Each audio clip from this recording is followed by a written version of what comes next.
Hi everyone, in front of me I've got INFINIX Hot 20 and let me share with you how to set the camera timer on this device. So first of all, let's open the camera app and basically you have to make sure that you're on this mode, the camera mode, because we will enter the settings which are in the left upper corner. So let's tap on it, and as you can see on the second position we've got the timer option. And here we've got 4 different options from which you can choose.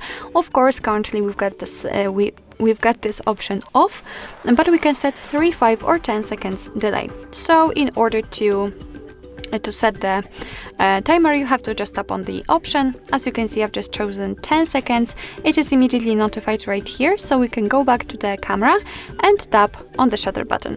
And as you can see, from now on, your device will count down from 10 or 3 or 5, whichever option you've chosen. And after that time, it will simply take a photo.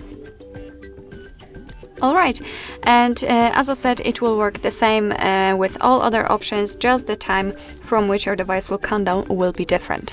Of course, if you want to, you can turn it off just by tapping on off option, just like it was at the very beginning, and from now on your device will simply take photos right after touching the shutter button.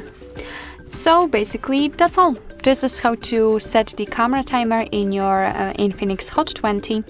Thank you so much for watching. I hope that this video was helpful, and if it was, please hit the subscribe button and leave the thumbs up.